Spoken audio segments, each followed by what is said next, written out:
Praise the lord. પ્રભુ ઈસુના નામમાં આપ સર્વને પ્રેમી સલામ. પ્રભુના વચનોમાંથી શીખવા માગે છે યશાયા પ્રબોધકનું પુસ્તક, તેનો 54મો અધ્યાય અને તેની બીજી કલમ. ત્યાં લખવામાં આવ્યું છે, તારા તંબુની જગા વિશાળ કર અને તેઓ તારા રહેઠાણોના પડદા પ્રસારે. રોકીશમાં તારા દોરડા લાંબા કર ને તારી મેખો મજબૂત કર. ત્રીજી કલમ. કેમ કે તું ડાબી જમણી ફેલાઈ જવાની છે અને તારા સંતાન અન્ય પ્રજાઓને કબજે કરશે ને ઉજ્જડ નગરોને વસાવશે. યરૂશલેમને માટે પ્રભુ અદ્ભુત વચન આપે છે. પહેલી કલમમાં લખવામાં આવ્યું છે, હે વાંઝણી જે જણી નથી તે તું હર્ષનાદ કર. જે વાંઝણી છે, સ્ત્રીની રીતે નથી કહેવામાં આવ્યું. સ્ત્રીની રીતે કહેવામાં આવ્યું હોય તો પણ એનો મિનિંગ પ્રભુ અલગ તરીકે આપણને સમજાવવા માગે છે. વાંઝણીને બાળકો હતા નથી.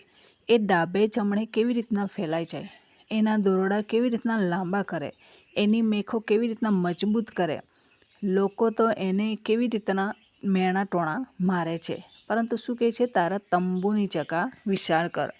આ જે કદાચ આપણા જીવનમાં સેવકાઈની દ્રષ્ટિએ વાંઝણીપણું છે. એક મંડળીમાં એક બેનને સંદેશો આપવાને માટે કીધું, ત્યારે એ બેને ડાયરેક્ટલી એક વાક્ય બોલી દીધું, આ મંડળી વાંઝણી મંડળી છે. આ મંડળીમાંથી મિશનરીઓ પેદા નથી થતા. આ મંડળીમાંથી મિશનરીઓને તૈયાર કરવામાં આવતા નથી. આ મંડળી વાંઝણી મંડળી છે.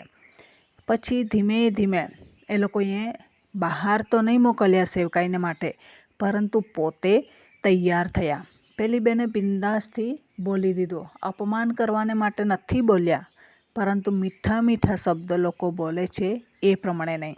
હકીકત હતી તે કહી દીધી. ઘણી વખત આવી વાંઝણીઓ મંડળીઓના માટે પ્રભુ આ જ સંદેશો આપે છે કે તમારામાંથી એવા મિશનરીઓ ઉત્પન્ન થતા નથી.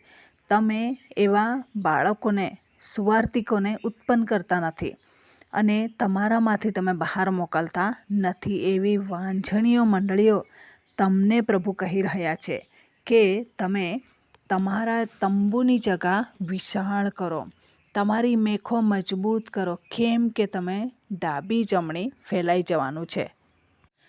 ઘણી બધી મંડળીઓ એટલી સુદૃઢ, વ્યવસ્થિત દેખાય છે અને આપણને એવું લાગે, મનભર એવું લાગે કે હો કેટલી સુંદર મંડળી.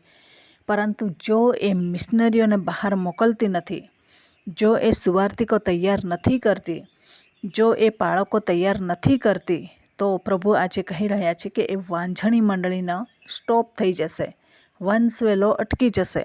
કેમ? પ્રભુએ આપણને ત્યાં સીમિત નથી કર્યા. આદમ અને હવાને પ્રભુએ શું કીધું?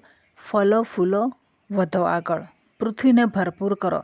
જો મંડળી મિશનરીઓ બહાર નહીં આપે, મિશનરીઓ તૈયાર કરીને નહીં આપે, મિશનરી સેવાને મહત્ત્વ નહીં આપે, પોતાની મંડળીમાંથી એવા જુવાનોને, બાળકોને પ્રોત્સાહિત નહીં કરે, તૈયાર નહીં કરે, મિશનરી પડકાર નહીં આપે, તો ઓટોમેટિક બંધ થઈ જવાનું છે. પ્રભુના વચનમાં કહે છે કે મોકલ્યા વગર તેઓ કેવી રીતના જશે? એ લોકોને મોકલવા પડશે ત્યારે જશે. એ લોકોને તૈયાર કરવા પડશે ત્યારે મિશનરી સેવકાઈ તૈયાર થશે. પરંતુ આજે મંડળીનું માળખું તૈયાર કરવાને માટે બેસી ગયેલા છે. કમસે કમ આપણે આપણા બાળકોને, પડોશના બાળકોને, આપણા સગા સંબંધીઓના બાળકોને મિશનરી કાર્યને માટે આપણે નથી મોકલી શકતા, તો કમસે કમ પ્રાર્થના તો કરીએ. પ્રભુ, અમે કોઈને જબરદસ્તી નથી કરી શકતા, તમે તૈયાર કરો. પ્રભુ, બાળકોના જીવનની સાથે વાત અને વ્યવહાર કરો, જુવાનોની સાથે વાત અને વ્યવહાર કરો. પ્રભુ, તમે દયા કરો અને મિશનરી કાર્ય આગળ વધે. એના માટે અમારી મંડળીમાંથી વાંઝણીપણું તમે દૂર કરો. એવી રીતના જ્યારે પ્રાર્થના કરીએ છીએ, પ્રભુ આપણી પ્રાર્થના સાંભળીને એ મંડળીમાંથી એવા સુવાર્તિકો તૈયાર કરશે. ડાયોસિસમાં ઘણા બધા એરિયાના ઘણા બધા સુવાર્તિકો બાળકો ઊભા થયા, પરંતુ અમુક જગ્યા એવી છે તેમાંથી બાળકો નહીં ઉત્પન્ન થાય. બાળક જેવા સેવા કાર્યમાં કોઈ પસંદગી જ નહીં પામતું. બાળકો ગમે છે, પરંતુ બાળકીય સેવાના દુઃખ ભોગવવા નથી. અને એ પ્રમાણે બીજી સેવાને મહત્ત્વ આપે છે, બીજા નોકરી ધંધાને મહત્ત્વ આપે છે, આ મિનિસ્ટ્રીને મહત્ત્વ આપતા નથી. વિલિયમ કેરીએ આ આધાર વચન લીધું હતું અને પોતે ભારતમાં આવીને ડાબી જમણી ફેલાઈ ગયો. આજે પણ એ મિશનરી કાર્ય એમને બાંધેલી બિલ્ડિંગ ચાલુ છે અને બાઇબલ કોલેજ ચાલુ છે. તમે અને હું કેવા બાળકોને તૈયાર કરી રહ્યા છે? મિશનરી પડકાર આપી રહ્યા છે કે ડાન્સ પાર્ટી શીખવી રહ્યા છે? કઈ બાબતો શીખવી રહ્યા છે? સન્ડે સ્કૂલમાં શું શીખવીએ છીએ? VBSમાં શું શીખવીએ છીએ? ડાન્સ કરતાં શીખવીએ છીએ, એક્શન સોંગ કેસેટ પર નંચાવી દેવાનું અને પછી ડાન્સ પૂરો. વચન શું છે? મિશનરી પડકાર શું છે? આપણે બતાવતા નથી. ખુદ આપણે મિશનરી નથી બનતા તો બીજાને શા માટે બનાવીએ એવું આપણે વિચારીએ છીએ. પરંતુ પ્રભુએ જો આપણને દર્શન આપ્યું છે, તેડું આપ્યું છે, બુલાહટ આપેલી છે, તો એક દિવસે એનો હિસાબ એમના ટેબલ પર, એમની ચેર પર આપણને બોલાવીને માગશે. તે દિવસે અઘરું પડશે. તે દિવસે એમ નહીં કહીશું કે ચારે બાજુ અન્યાયી લોકો હતા, ચારે બાજુ ફાડી ખાનારા લોકો હતા, ચારે બાજુ ટીકા કરવાવાળા લોકો હતા, તેથી અમે નહીં મિશનરી સેવા તૈયાર કરી શક્યા, મિશનરીઓને ઊભા નહીં કરી શક્યા. પ્રભુ કહેશે કમસે કમ પ્રાર્થના તો કરવાની હતી ને. પ્રાર્થના પણ નહીં કરી. આજે જો આપણે મિનિસ્ટ્રીને માટે આવા મિશનરીઓને ઊભા નથી કરતા તો બહુ જ ખતરો ખ્રિસ્તી સમાજને માટે ઊભો થવાનો છે. પ્રભુએ કીધું પૃથ્વીના છેડા સુધી તમે મારી સાક્ષી થશો. કેવી રીતના? કમસે કમ આ પેઢીમાં આટલા થયા તો બીજી પેઢીમાં તો તૈયાર કરીએ, એમને મહત્ત્વ સોંપીએ કે આ સેવા કેટલી ઇમ્પોર્ટન્ટ છે. અહીંયા કદાચ આપણને કંઈ મળે નહીં મળે આપણે નહીં જાણીએ. પ્રભુ કોઈનો દેવાદાર નથી, આપતો જ છે અને હરેક સેવકને પ્રભુ માન સન્માન સાથે આગળ વધાવે છે. એવું નથી કે કાંટા જ ફેંક્યા કરે છે. અમે પણ સેવા કરીએ છીએ, અમને ખબર છે કે પ્રભુ કેટલો પ્રેમ કરે છે, કેટલા આશીર્વાદો આપે છે જે આપણે કદાચ બીજું કામ કરીને નહીં મેળવીએ. એટલા મોટા આશીર્વાદો પ્રભુ આપે છે.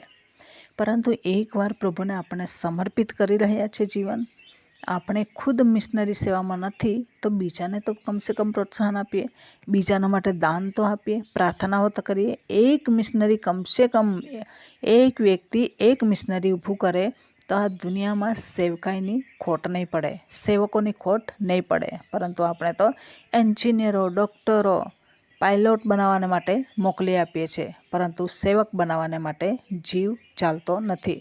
તો આ દિવસોમાં ખ્રિસ્તી થઈને આપણે જો આવી રીતના વાંઝણીપણું રાખીશું સેવકાઈને માટે તો શું વૃદ્ધિ પામશે? આવો આપણે મિશનરી કાર્યને મહત્ત્વ આપીએ.